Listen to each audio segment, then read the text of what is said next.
Hello everyone, welcome to the channel. I hope you are having a great day. Let's start with today's stories. Am I the idiot for telling my half-brother the reason why my mom wants nothing to do with him? When I, 16, male, was a baby, my parents divorced. My dad had been cheating on my mom, and it only came to light because his mistress, my stepmom, got pregnant and made him choose between her and my mom. 9 months, and one divorce later, my brother Ethan, now 14, was born. Needless to say, my mom isn't fond of Ethan. She doesn't hate him, but she doesn't love him either, or want any type of relationship with him. On the semi-frequently times where she sees him, when she picks me up and drops me off from my dad's house, she basically ignores him. She avoids making eye contact or ever initiating conversation with him, and when he tries to talk to her, she gives short answers and gets us both on our way, as soon as possible. My dad and stepmom have sheltered Ethan from the past family drama, and it's always been frustrating, but I figured it wasn't my place to interfere. Because of that, he didn't understand why my mom doesn't like him. He thought it was because she hates my dad, a bit true, and is a cold, resentful old hag who can't leave the past behind, and is jealous of my stepmom, his words exactly from 2 years ago, and again partially true minus the jealousy, but in my opinion, she has a good reason. Before y'all tell me that my mom lied to me about my dad's affair, he's admitted to everything as I've told it, when I pressed him for details, some years back. Anyway, into the inciting incident. My mom planned a vacation, and of course I was invited, but she also invited my paternal uncle, who took my mom's side in the family schism that was the affair and divorce, and who still remains close friends with her to this day, and his kids. When Ethan found out that his cousins were invited on the vacation but not him, he broke down and came to me asking why my mom hates him so much. He actually broke down crying. I felt so bad for him. I decided that he deserved to know the truth.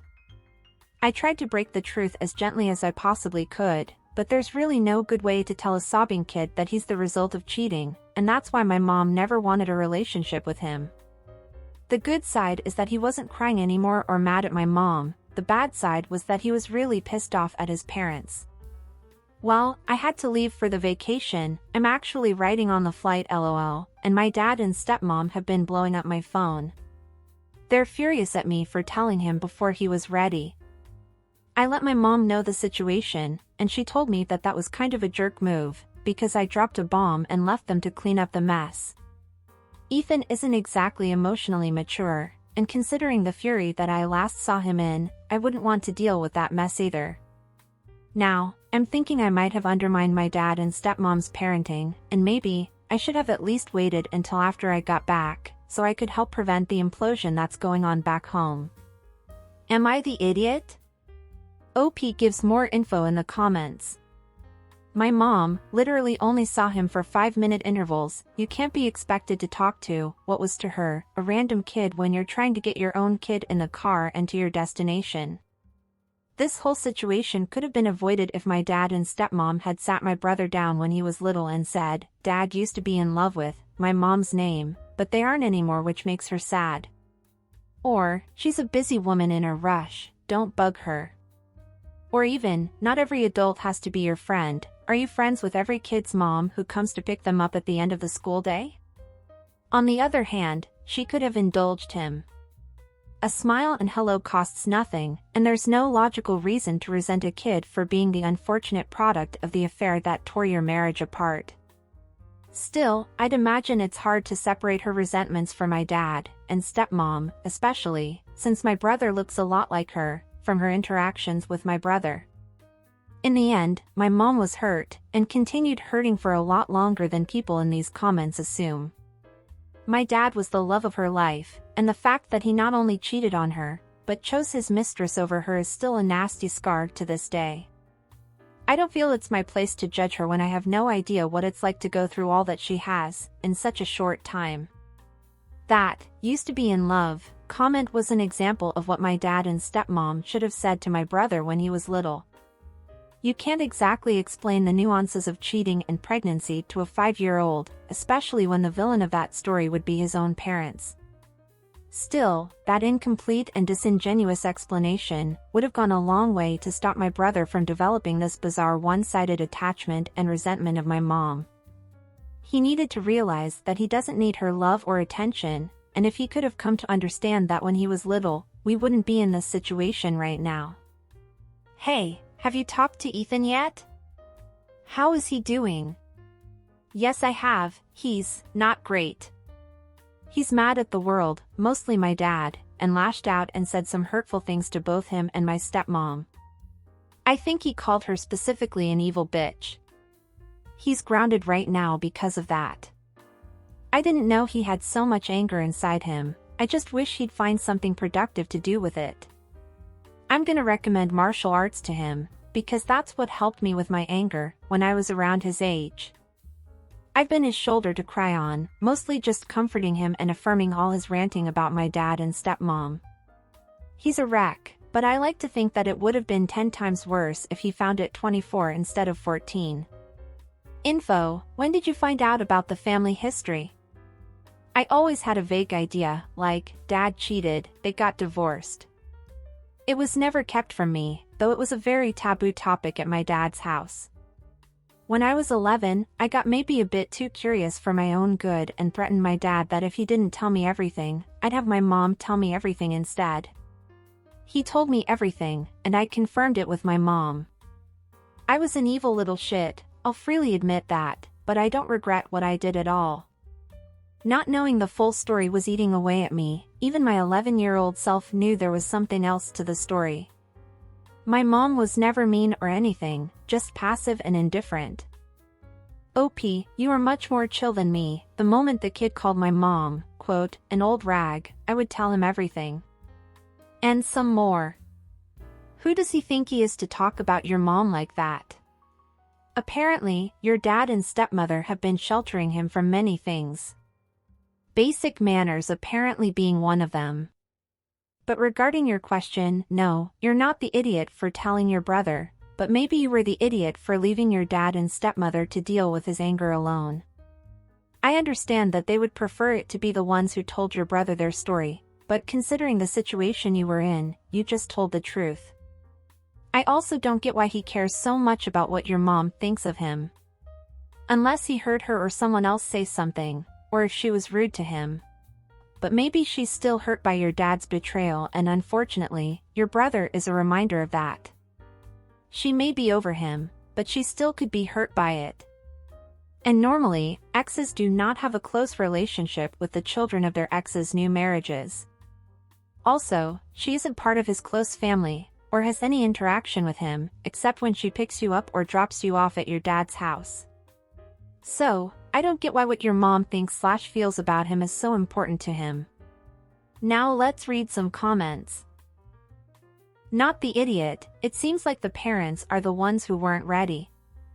They were happy to let the poor kid think there was something wrong with him, rather than explain, in an age-appropriate way, that the two of them hurt OP's mother and that no, she doesn't hate Ethan.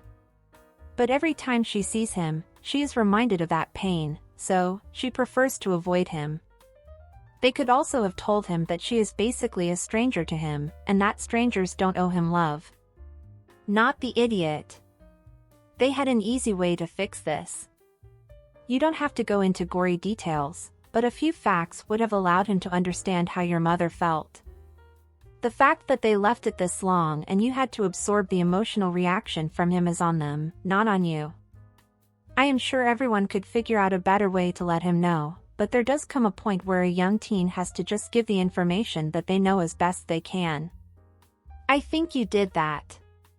Not the idiot, but this is the second step-parent half-sibling drama post in the last 2 days. Hell of a coincidence, ain't it?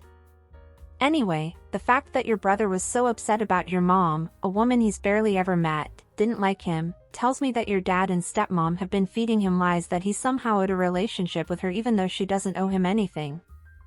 Sure, the timing was terrible, but what were you supposed to do? He did deserve to know the truth. Oh damn, I didn't see the other post. That is a weird coincidence, lol. You're right about the way they've talked to him about my mom. They're very manipulative of him about everything regarding my mom. I honestly regret not talking to him sooner, but I kind of feel for my dad and stepmom, because they're going to have a hell of a time now that their lives have blown up in their face. Not the idiot, and the affair partner isn't your stepmom, she is your dad's wife. It is important to differentiate, because she should have no say whatsoever in your behavior or discipline. The fact is that she's my dad's wife and has been in my life as long as I can remember. She's done a shit job with how she's handled my brother's situation, but other than that she's been good to me. With all due respect, what I call her is none of your business. And what do you guys think of this situation? What would you do if you were in OP's shoes? Would you have told the brother the truth or not? Don't forget to leave your comments down below. Oh, are you enjoying the video so far? If so, don't forget to leave a like, subscribe to the channel and turn on the notifications to know when a new video is out. This helps the channel, so I really appreciate it. Now let's go to the next story. Christmas/employee appreciation party. This happened a few years ago, but being this time of year, it always makes me laugh to think about it. I worked at this place for close to 14 years, and I've always been the type of person to put up with a lot. We always had our Christmas/employee appreciation party in January, as December was crazy busy. I had only been there a few months, when we were told about when and where the party would be. A few weeks before, there was a memo posted in the staff room titled, "The Rules of Going Out." I kid you not. Basically, it was the owner's rules of how things were going to go down for our party. It went like this.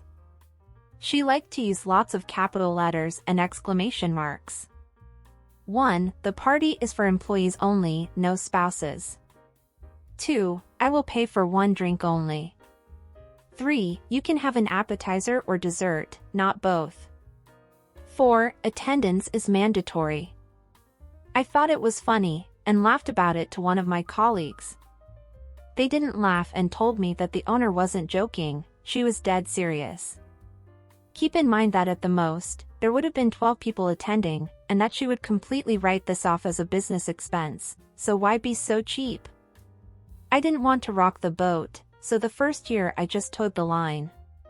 The next year, the same memo appeared a few weeks before the party. Pretty sure she just saved it to the computer and printed it off every year. The second year and the few years after that, we still went out to a restaurant. I thought, fine, you're going to be that cheap in appreciating all the hard work we do all year, plus not treating us very nicely? Fine. Cue malicious compliance. Everyone orders their drinks before their meal, I get water. She looks at me and asks, "Aren't you going to order a drink?" I tell her yes, but I will have it with dessert, as I can't drink without eating anything first. True. Everyone orders a glass of wine, a cocktail, what have you. We eat our entrees, then the dessert menu comes. I ask if they have a Scotch menu, they do, and she asks to look at it when I am done with it. They also had those fancy coffees on there as well. I order my dessert, and look at the Scotch menu and order the most expensive brown Scotch they have, about $26 an ounce at the time. I'm not going to waste my one drink only, on a $7 glass of wine, I'm getting the most expensive Scotch there is, and make a point of savoring it. So good. I've never had this one before. I get the death glare, but hey, I'm enjoying my one drink only. Still makes me laugh. Oh my god, LOL. This is a way to follow the rules and still send a message to your petty boss. I loved it, LOL. But I hope you didn't suffer any retaliation at work afterwards, because from the list of rules she made, she seems like a person who holds grudges, and that doesn't like it when things don't go her way. But good one OP, LOL. And that's it for today everyone. I hope you enjoyed. See you next time.